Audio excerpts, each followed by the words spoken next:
Baik, terima kasih atas kesempatan yang telah diberikan kepada kami kelompok 2. Pada sore hari ini kami akan menjelaskan sejarah tentang Candi Ratu Boko. Sejarah Candi Ratu Boko merupakan salah satu candi populer yang terletak di daerah istimewa Yogyakarta. Candi ini terletak di Desa Dawing dan Desa Sambireja.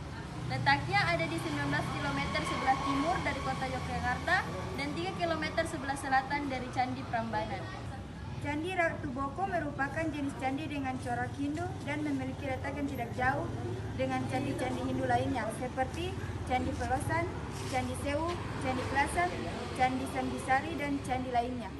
Candi Ratu Boko juga terletak di atas puncak bukit dengan tinggi sekitar 200 meter. Candi ini memiliki peran yang cukup penting dalam penyebaran agama Hindu di Indonesia, khususnya di Pulau Jawa. Meskipun bersama Candi Ratu Boko, situs ini sebenarnya tidak dapat disebut sebagai candi utuh karena merupakan reruntuhan sebagai istana atau karaton. Oleh sebab itu, Candi Ratu Boko kadang juga dikenal sebagai karaton Ratu. Sejarah Candi Ratu Boko. Penemuan dari sejarah Candi Ratu Boko ini dimulai oleh orang Belanda bernama H.J. de Graaf.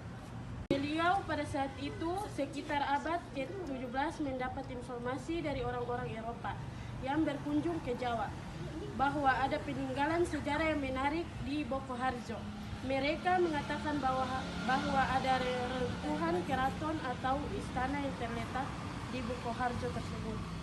Candi Ratu Boko diambil dari nama seorang raja Mataram bernama Ratu Boko. Candi diyakini merupakan reruntuhan istana atau keraton Ratu Boko.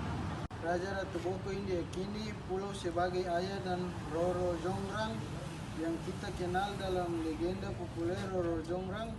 Bila kita melihat sejarah Mataram kuno pada abad ke-8, Ratu Boko telah dipergunakan oleh dinasti Shailandra jauh sebagai Raja Samaratunga yang merupakan pendiri Borobudur dan Rakai Pikata yang membangun Merambahan. Keturunan dinasti Syailendra yang telah memakai Ratu Boko saat itu adalah Rakai Penangkaran. Meski begitu, ada kisah lain yang cukup terkenal, yakni kisah Prabu Boko yang menerangkan bahwa reruntuhan bangunan keraton ini telah ada saat masuknya agama Hindu ke tanah Jawa. Kisah ini cukup populer di kalangan cerita rakyat kuno Jawa.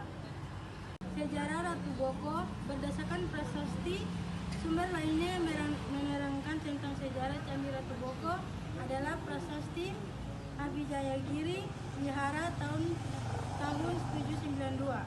Prasasti ini ditemukan di lokasi Candi Ratu Boko. Dalam prasasti Abhijayagiri Wihara ini disebutkan bahwa ada seseorang tokoh bernama Teja Purnapane Panamkarana atau dikenal sebagai Raja Panamkaran, dan bangunan wihara di atas bukit yang bernama Abhijayagiri Wihara. Abhijayagiri Wihara sendiri memiliki arti biara di bukit yang bebas dari bahaya. Dikisahkan bahwa Raja Rakai Panangkaran mengundurkan diri sebagai raja pada saat itu untuk mencari ketenangan batin dan memfokuskan diri pada masalah keagamaan. Salah satu caranya adalah dengan membangun wihara yang dinamakan Abhijayagiri Wihara di tahun 792. Ketahui bahwa Rakai Penangkaran berbagai Buddha dan wihara tersebut digunakan sebagai tempat ibadah agama Buddha. Dapat dilihat pula wirasan corak Buddha di Candi Ratu Boko dengan adanya arca Dayani Buddha. Arsitektur Candi Ratu Boko. Candi Ratu Boko ini berada di suatu kawasan dengan luas 250 meter persegi. Sebagaimana disebutkan di atas, Candi Ratu Boko terletak di atas puncak bukit dengan ketinggian 300 meter. Candi atau Istana Ratu Boko ini memiliki cukup banyak bagian bangunan, namun saat ini kawasan tersebut hanya berupa reruntuhan dengan sisa beberapa bekas reruntuhan bangunan keraton atau istana.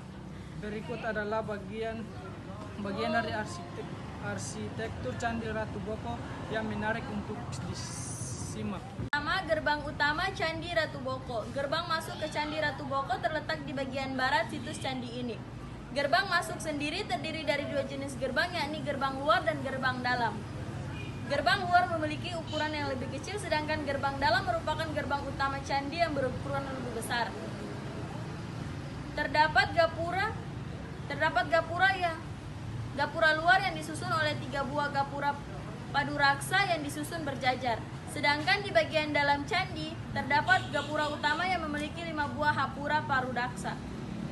Di gapura dalam atau gapura utama ini terdapat tulisan Panabuara.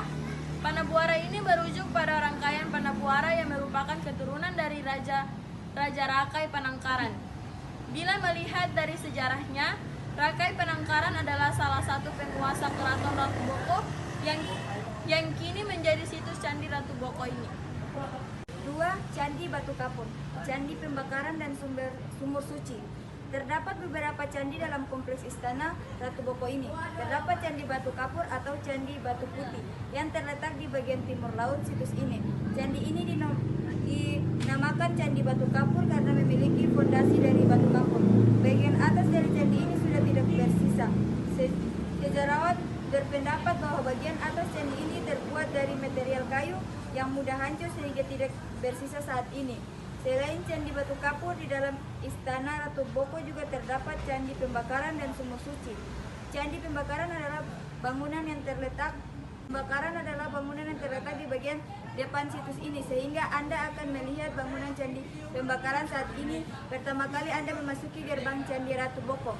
Candi Pembakaran terbangun dari bahan batu adensit. Bangunan ini memiliki luas 22,6 kali 22,33 kali 3,82 meter. Dinamakan Candi Pembakaran karena di dalam candi ini ditemukan abu bekas pembakaran. Di bangunan Candi Pembakaran Anda juga bisa melihat sumur suci yang berukuran 2,3 kali 1,8 meter. Pada musim kering, kedalaman air di sumur ini bisa mencapai 2 meter.